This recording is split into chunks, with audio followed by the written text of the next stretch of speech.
Hello, everyone. I am delighted to be here. I just wish it were in person, but I'm very excited about talking not only about care for older adults, but this new framework that we're all part of in looking at specialized managed care models. And not only how they impact the older adults that we see, but also how they impact healthcare professionals serving geriatrics and what we need to know about them and do about them. So, one is that you may see these terms coming up in boards, but more importantly, you need to understand, even if we're doing at a high level, fast pace, understand what these models are and at least recognize the vocabulary as they come through. Those of you that have joined this session in past years, this will be similar to last year's, although we do have updated data and I have updated references for you. I have no disclosures. And these are the objectives that we want to talk about. We want to look at the current policy environment and also where the policy environment is heading, particularly in the payment changes for Medicare and impacting older adults. And we want to look at some examples. And most of all, we want to understand your role as part of the healthcare team and what you do affects the overall impact of these models for older adults. So some key words, and you'll see these throughout the presentation: special needs plans, alternative payment models, dually eligible long-term services and supports, also referenced as LTSS. And we're going to talk a bit about supplemental benefits. So first, at just a kind of high level, most of you know what managed care is. It really is the intent of using a payment model to focus on reducing costs while keeping quality of care high. And you can already see in that opening definition that there can be some challenges between maintaining quality for whom, how is it measured, reducing costs for whom, does reduced costs impact quality of care or the person experience.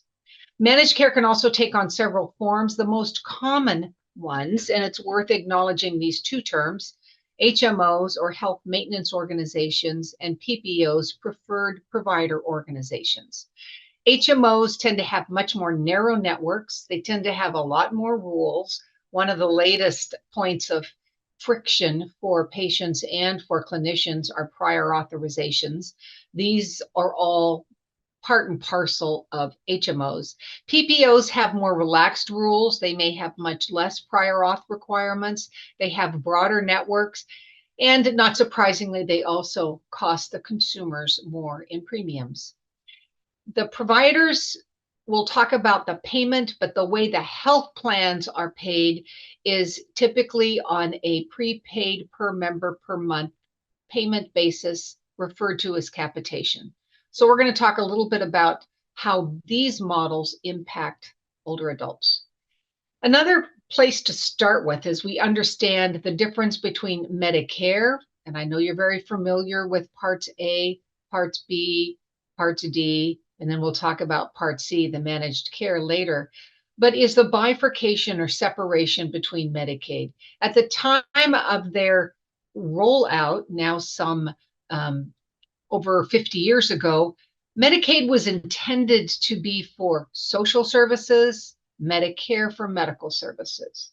Medicaid was meant for people with low income. And by definition, there are no federal requirements across the board. There are some minimum requirements, maintenance of certification and eligibility that states have to meet, but who qualifies, the leverage of benefits varies from state to state. So remember that when we talk about Medicaid, there is no required federal standard, just some very basic minimums, whereas Medicare is a federal standard with a definition of benefits and coverage. We also are going to spend some time talking about long-term services and supports, LTSS, as we referenced earlier. Right now, there's estimated about 13 million people who need long-term services and supports. This includes everything from long-stay nursing home to unpaid care in their own homes and varieties of services that are encompassed underneath that.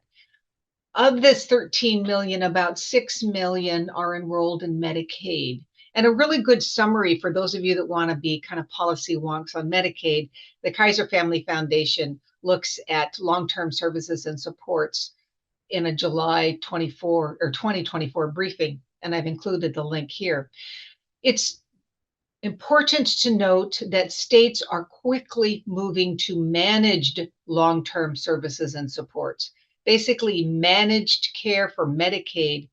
The vast majority of states have managed Medicaid for moms and babies, but the older adults, individuals with disabilities have historically been carved out of the managed Medicaid. However, that is rapidly changing. It's not so much to save money as it is for budget predictability for the states, because as you can imagine, the need for long-term services and supports continues to grow and services continue to evolve and change. And so states have said, gosh, we can't manage all of this. We're going to send it to a health plan, a Medicaid plan to manage it under a capitated payment model.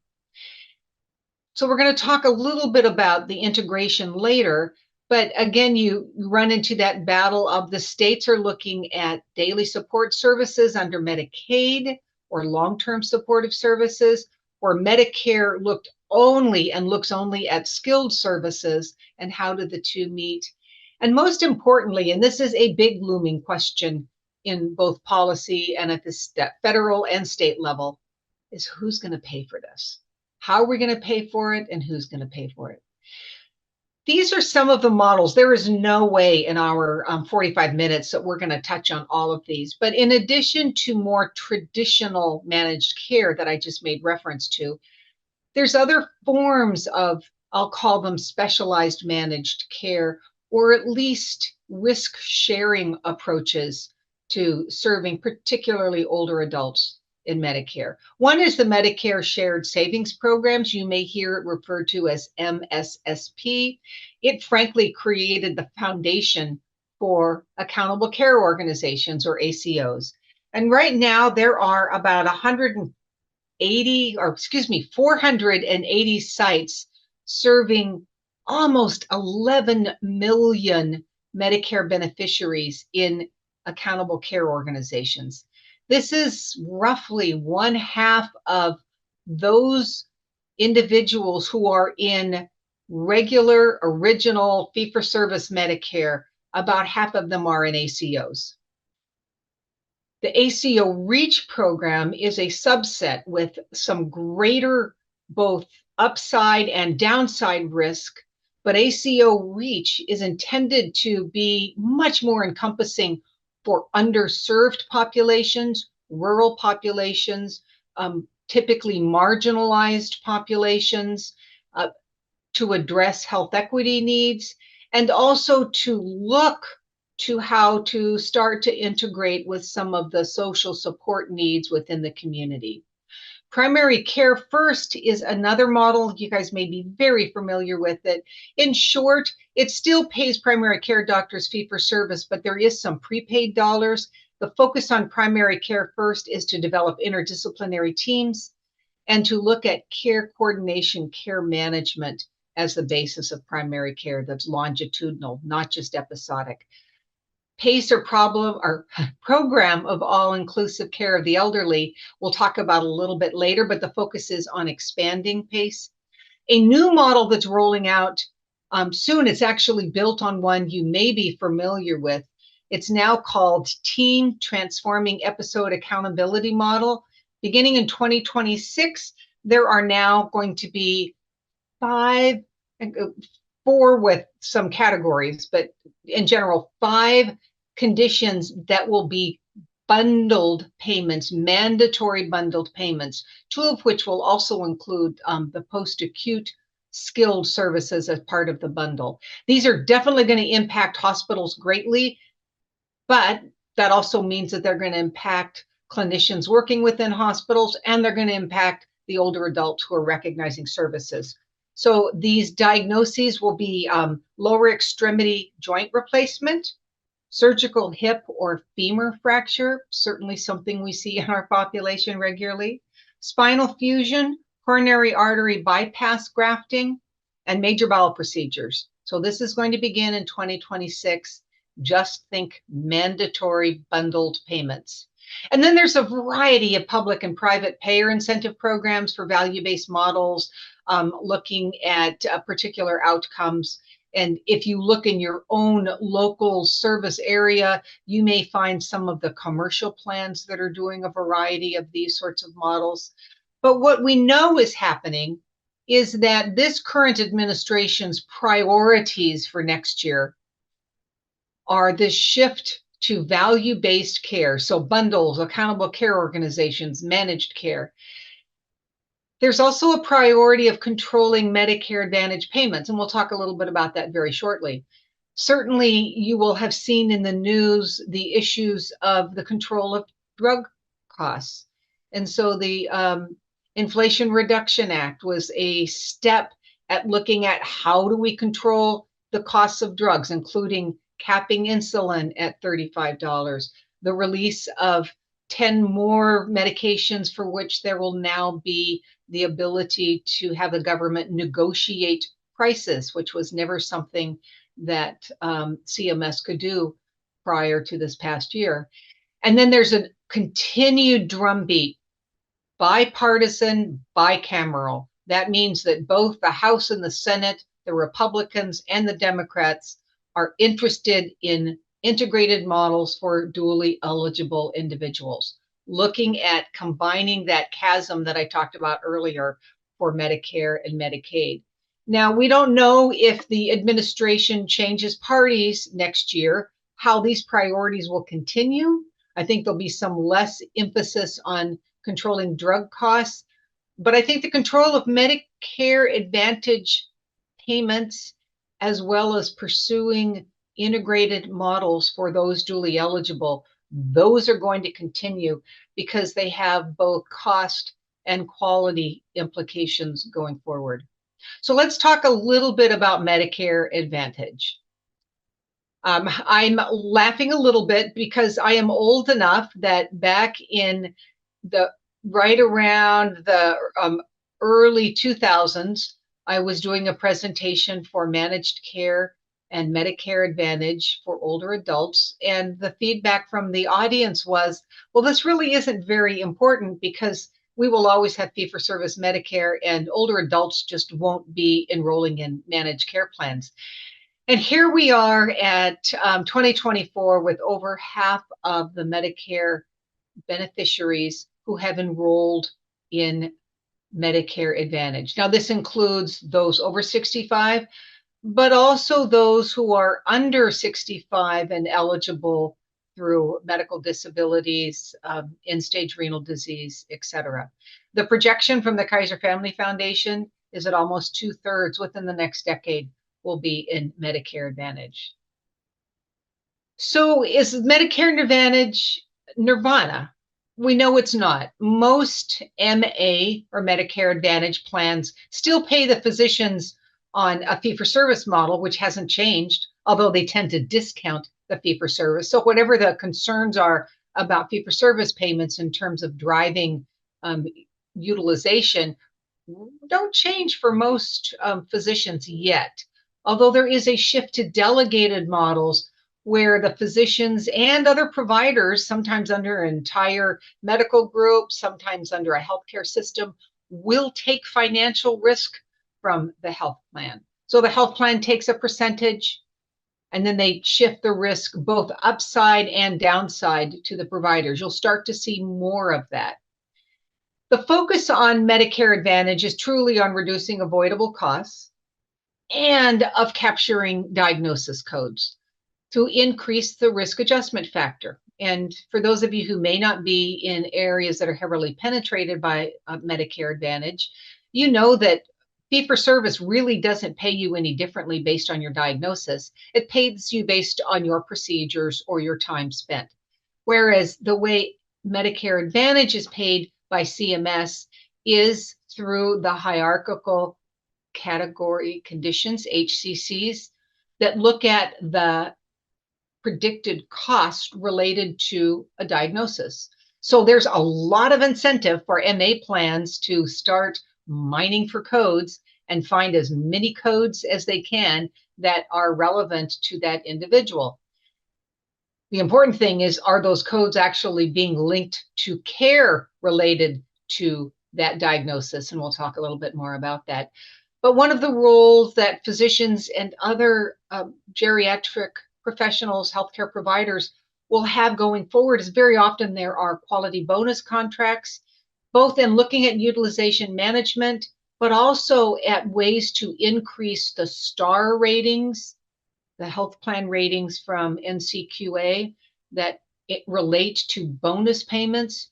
So as a health plan does better in their variety of quality measures, they get a higher star rating, they get increased it's not quite that simple, it's a little bit more complicated, but it translates to higher money. So this is one way that they're really looking to geriatric health professionals to being partners in addressing how the plans can do better with their ratings to get more quality bonus money to pass it back to the physicians and other clinicians and providers.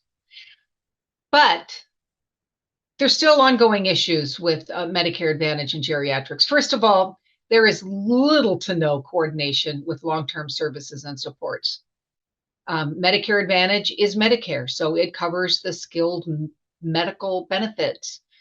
We also know that the older adult, particularly those with functional status challenges and burdens, they are not the sum of their diagnoses. That doesn't even begin to get to the core needs of the older adult to live as independent as possible and to thrive as much as possible in the environments where they call home. Benefit is also really hard to manage. So benefit being benefit to the patient, the individual, benefit to the physician, and benefit to the health plan, in part because measurements of quality are typically very longitudinal, but the measurement windows may be very, very short. The attribution of quality or lack of quality. So the plans have a variety of patient or member satisfaction things. But if the member had a bad day, do they blame their health plan? If they had to wait too long in their primary care office, do they blame their health plan? So attribution becomes a problem. But I think the biggest problem is we really don't have good measures to look at what are the needs of older adults, particularly as they advance both in age with comorbid complexities and with functional limitations and increased burdens. So again, going back to the fact that the MA plans are starting to look at part of the solution to improve star ratings and to improve member satisfaction is a geriatric focused whole person care. And this is a way we like to look at this. And I know it's not news to all of you watching, but using population-based payments, so we're not driven for inappropriate utilization, that we have integrated policies across settings and across providers, but most importantly, that we are focused on geriatric principles of person-centered care to really deliver the optimal model for vulnerable older adults. And we'll talk more about this person-centered care process later on. So it's not all nirvana with MA plans. I'm not going to spend a lot of time talking about this, but there's been a lot of concern, as I mentioned, about this mining for codes, looking for codes, but not necessarily linking them to improved care for the individual. Some MA plans do a wonderful job, many do not. But I think core to this is that the way MA plans are to be paid, it is in relationship to fee-for-service spending. And so by the very fact that MA plans are incented to find more diagnosis codes, they create a disadvantage to that relationship in terms of payment based on original fee-for-service Medicare. This is called coding intensity, and this is something that Congress is concerned about. MedPAC has done a number of reports, and it's also not clear that this coding intensity is related to better care. And this was a piece a couple of years ago in the New York Times. You will continue to hear this conversation going forward. And these are some scholarly looks at Medicare Advantage. And is there really a difference between outcome for individuals enrolled in MA plans versus fee for service? And then so far, there hasn't been an earth-shattering call for a recognition of the difference.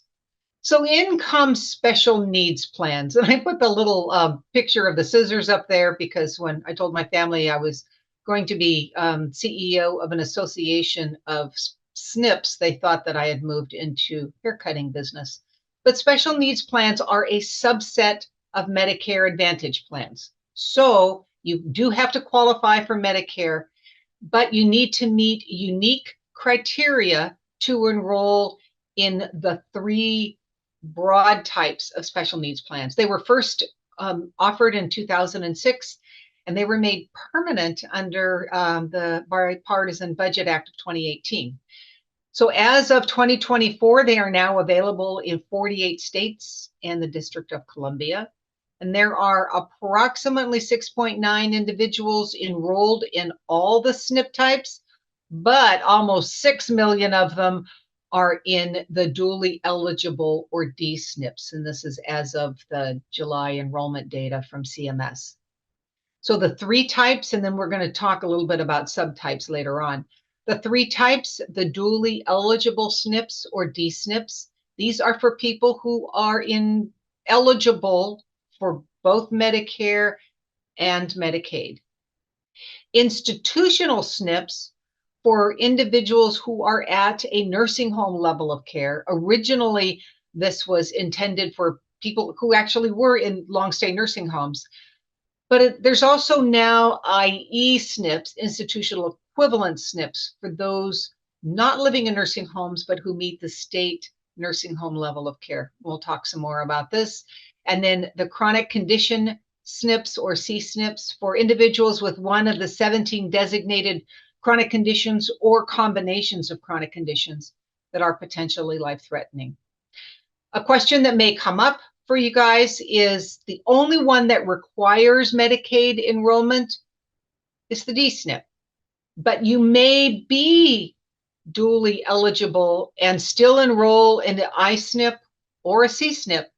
It's just that neither the I-SNP nor the C-SNP have any obligation to work with the Medicaid benefits, which creates some challenges, and we'll talk a little bit more about that. So how do special needs plans work and why are they different than general MA? First of all, the plan has to define a targeted population. They have to have very explicit and measurable goals. It is built on an interdisciplinary care team construct. There has to be a provider network with expertise and the use of clinical practice guidelines. So for example, there is a C-SNP that focuses on HIV/AIDS. They need to have a care team that understands this population and their unique medical and social needs. They need to have a network with expertise. Special needs plans are required to do health risk assessments. So you get a lot of negative stuff in the press because Medicare Advantage plans use these health risk assessments or HRAs to find more codes. Remember, we talked about that. But actually, special needs plans are required to do an annual health risk assessment to align the needs of the individual with the care and their individual care plan. There has to be care management for the most vulnerable, although that's not always well defined, either who is the most vulnerable and or what is care management. Sometimes it may be a monthly phone call. Sometimes it may be home visits. Plans can be very varied in how they approach this. But all of them need to have some performance and measurable outcomes. And it used to be the Care for Older Adults measures in NCQA. Many of those are now expanded to all MA as part of HEDIS measures, but the individual special needs plans still have to define their performance and measurable outcomes. These are all wrapped up in a structure called model of care, and you may hear from a health plan about their model of care or MOC. This is what they are talking about. It is important that clinicians know about the model of care because you're a big part of how it actually gets executed. So now let's look at subtypes of dually eligible special needs plans. And I'm sure by now your head is spinning and all of these acronyms and who's ever going to use them. And I'm not trying to make you be experts in health plan PhD, but you'll hear these terms, and many of your individual patients may present enrolled in one or more of these plans, and these may also be discussions going on at your states. So remember, we talked about DSNPs. The vast majority of DSNPs are what we call coordination only. That means they have to do some reporting to the state, but they don't have to have a lot of tight integration with the state Medicaid plans or benefits. Moving to a HIDE or highly integrated DSNP, now you have to have long-term services and supports and or behavioral health. You need to coordinate all services, including the Medicaid fee-for-service benefits and the grievance and appeal. So there has to be a mechanism that the consumer, the member, the patient can actually process grievance and appeals rather than fighting with two separate entities. The DSNP service area can be no greater than its Medicaid service area. So while you don't have to be the parent health plan having both parts, managed Medicaid and the Medicare Advantage DSNP, the HIDE SNP cannot have a footprint that's any bigger than the contracted Medicaid service. And then we talked a little bit about unified appeals and grievances for aligned enrollment. Now let's look at FIDE SNPs. FIDE SNPs are the next step, the fully integrated DSNPs. They're still not completely integrated, although some do a very excellent job. Right now, FIDE SNPs are in 9 states. They serve a small proportion of beneficiaries enrolled in DSNPs. But what is unique about FIDE SNPs is they must provide coverage for long-term services and supports and behavioral health. And they also must provide coverage for a minimum of 180 days of nursing facility services. And again, the same things as HIDE SNPs. This starts to matter for older adults with complex needs. However, it's created some challenges with states like California or New York who carve out long-term services and supports under a separate benefit and or who carve out behavioral health services. So some of the states that were historically FIDE SNP states will have to move to HIDE SNP states. I know you're already getting confused, but just remember that both of these are mechanisms to try to connect the Medicaid long-term services and supports with the Medicare benefits under a DSNP plan. It's also important to note that of the dually eligible individuals, a little over 12 million people who are eligible for both Medicare and Medicaid, less than 10% are actually in something that approaches true integration. That's including PACE programs. So we still have a long ways to go. We talked a little bit about this. I do want to focus on some of the data that increasingly dually eligible individuals are being enrolled in DSNPs. In 2022, it was 30% of all dually eligible individuals. But of that, 64% of DSNP enrollees are persons of color, as compared to 46% of those who are not enrolled in dual special needs plans. So increasingly, dual special needs plans are being focused and targeted to often marginalized populations, populations with minority enrollment, certainly low income because of their dual status. But what we have to really think about going forward is this enrollment beneficial? Are we doing meaningful things to these individuals? Are we really addressing health equity and lack of access? So just very briefly, I told you I'd touch on the other two SNP types, the C SNPs with one or groups of the 17 serious and potentially life-threatening conditions. Eligibility simply has to be identified by a medical provider. So C-SNPs may enroll people who are dually eligible, but they don't have to coordinate at all with the state Medicaid benefits, which does create some challenges, particularly with people with complex needs who are also enrolled in Medicaid. C-SNPs are also growing their dually eligible populations because many states had large numbers of dually eligible people enrolled in straight Medicare Advantage. And CMS has referred to those as look-alike plans, look-alike being that they look like special needs plans, but they're not.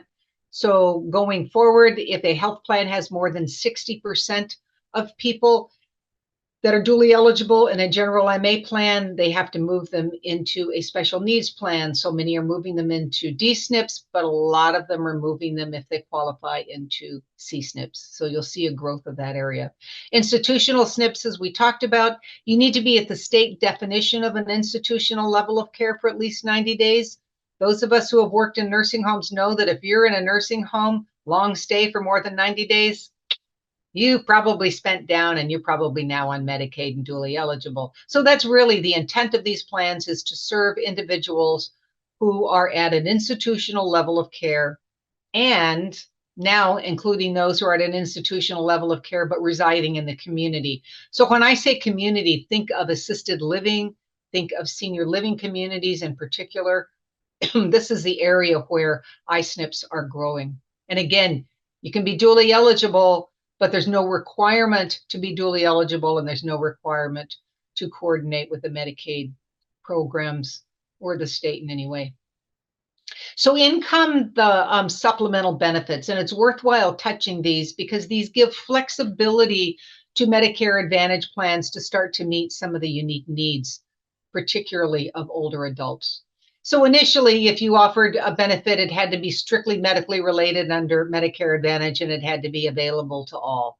And then slowly, and this most recent guidance from 2019 that talks about the supplemental benefits for chronically ill, which we will address, all of a sudden you can start to both limit the population that is getting a special benefit, but also expand what those benefits were. And there's a wonderful summary in the ATI advisory site that I've included here that talk about a range of supplemental benefits, who's getting what states, what's plans.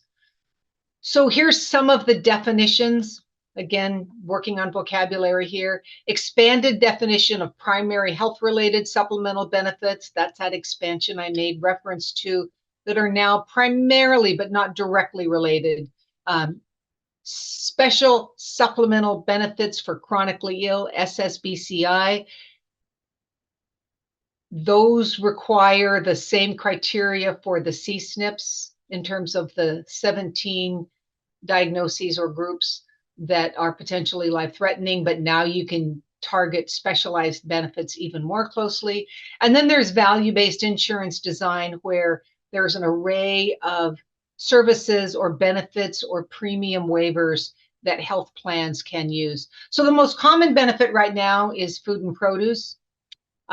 Secondly, non-medical transportation, and then followed by general supports for living. And this includes also some transitional housing subsidies.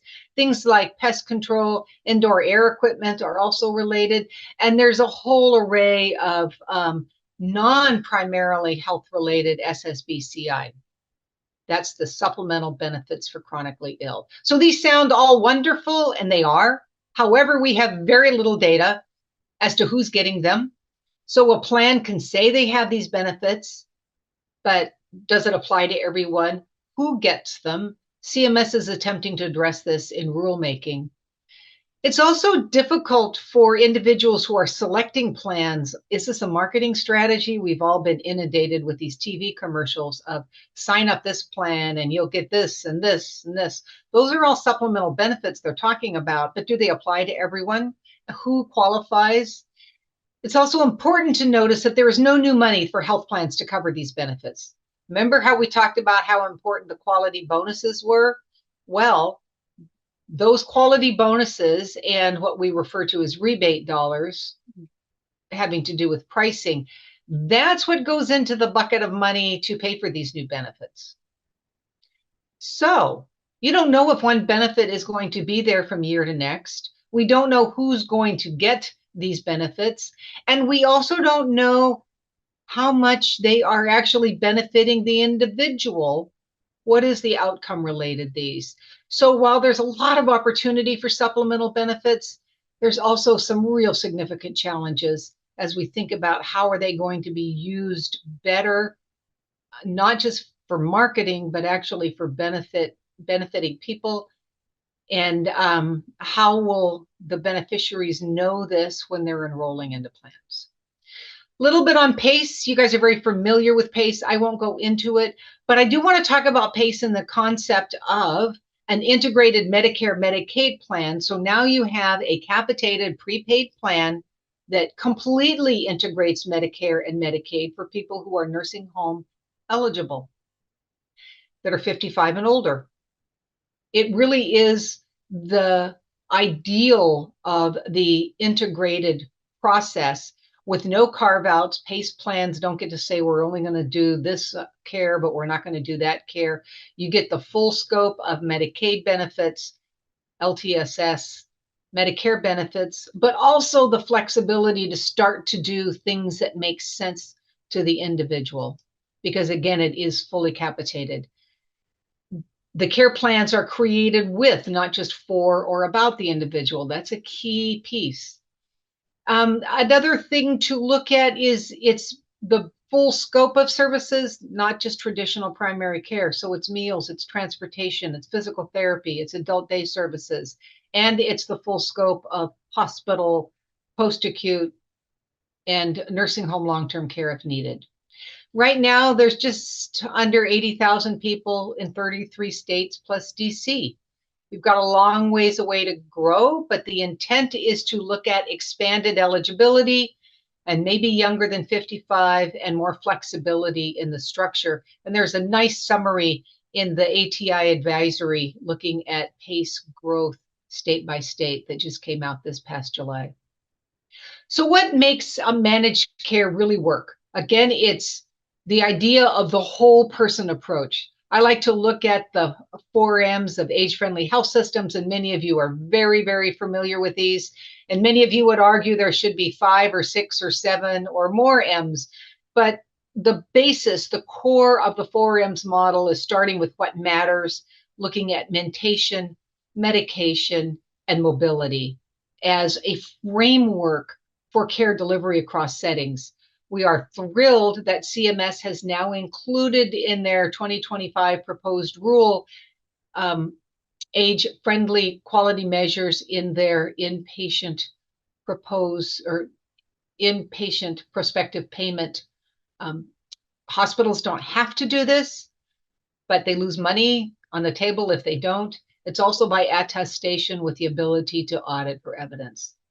Also, we've heard throughout that team-based models are essential, that looking at individual assessment and goals in care, which goes back to the whole person approach of what matters, and the ability to contract with long-term services and supports so that we are the link. Geriatric teams are often the only ones on the medical side that understand the coordination and linkage of these programs, and how to best leverage the non-medical supplemental benefits that we just talked about. So just a horizon view of some of the samples of things that are happening, and this is in no way inclusive because there's so many amazing models that are moving forward. I talked a little bit about the age-friendly health systems, and I have given a link here. Also tied to age-friendly health systems, geriatric surgery verification. and Geriatric Emergency Department accreditation. Now, these are not synonymous with age-friendly health systems. There is some overlap. What we are looking at is how to get all health systems both age-friendly accredited with geriatric surgery verification and with Geriatric Emergency Department accreditation.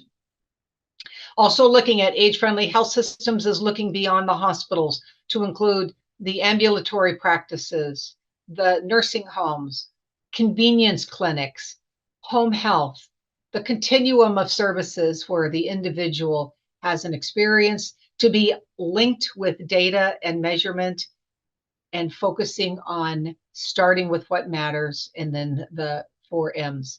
The direct-to-provider contracting, we talked a bit about the ACO REACH model, and I've given you the link here. I think there's some challenges with that in terms of the providers understanding the full scope of risk. But for those who really can take risk, both upside and downside, the opportunity to start to integrate care is remarkable. And patients are not put in restricted managed care plans, but it's up to the care teams to start to coordinate and link services. And then, of course, the most recently updated and released guide model for dementia care. And I encourage you to look at this. While there is not a managed care component, there is some money for the fee-for-service providers in both the respite care and setting up some of the educational models. Many people have said that why isn't MA included in this? And the answer is, frankly, MA is already paid because dementia care is included in part of the RAF or risk adjustment scores.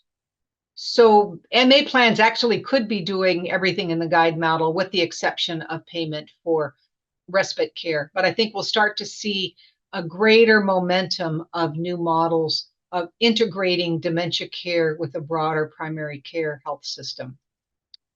So what do we need to do? We need to focus on whole person geriatric practices. We need to look at models that reimburse beyond just simple productivity.